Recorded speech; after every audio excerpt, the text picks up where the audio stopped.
This is the Reality Check, your source for all news that's actually important. Here, we look past the tweets and statements and talk about the real news. What is that? It's anything that affects the following 7 things. Good jobs, affordable quality healthcare, investing in children, empowering people over special interests, equal opportunity for all, sustainable infrastructure, and clean air, water, and energy. If it affects those, then it's real news and it's important. Hey everyone, and welcome back to the Reality Check. I'm Hugo Perez. Today, we're going to be talking about the civil war in Yemen. Recently, the Senate passed a War Powers Joint Resolution that would end American support in the war against Yemen. For those of you that don't know, Yemen is a small country in the Middle East at the bottom of the Arabian Peninsula. Currently, Saudi Arabia and Yemen are at war with the US backing the Saudis. Why? Well, there's not really a good explanation. Yemen is in a period of horrible civil war. It's actually a proxy war between Saudi Arabia and Iran. Both countries are vying for influence and power in the Middle East, and Yemen got caught in the middle.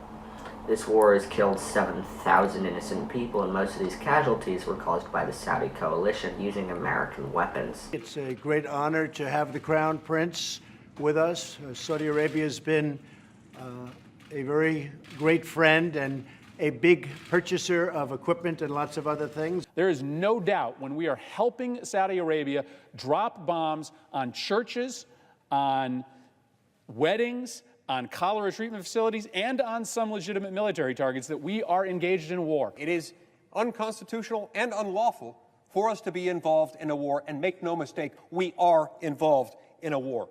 Not only are people dying by the thousands, but 80,000 children are suffering from malnutrition.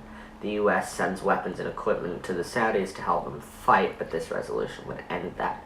Though the resolution will most likely pass the House, Trump has vowed to veto it. Once Trump vetoes the bill, there is still a way to end the war without it. Congress could pass a concurrent resolution instead of a joint resolution. A concurrent resolution doesn't actually need to be shown to the president and therefore cannot be vetoed by the president. One disadvantage of a concurrent resolution is that Republicans who would otherwise be on board with this might not like it because they believe it is unconstitutional. This means that Republicans who may have voted yes to a joint resolution to end the war may not vote yes again if it's a concurrent resolution. There's no good reason to continue the war in Yemen, and a whole slew of reasons to end it. Middle Eastern wars since 9/11 have cost $5.9 trillion. That's money we could be spending on so many other things that would be much more beneficial to our nation and the people in it. On to our scale. Good jobs, no effect. Affordable quality healthcare, positive effect. If we end the war in Yemen, we can spend more money on healthcare instead of weapons. Investing in children, another positive effect. Similarly to healthcare, we'll have more to spend on children if we're spending less killing them. Empowering people over special interests, no effect. Equal opportunity for all, just like everything else. Less money spent killing people in Yemen equals more money spent helping Americans, positive effect. Sustainable infrastructure. At this point, I shouldn't have to explain this. Less Yemen money equals more American money.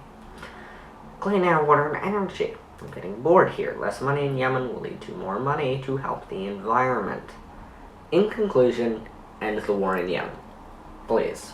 There's not a downside at all. And there are a bunch of upsides, and not only will it help the American people, it'll help the people of Yemen.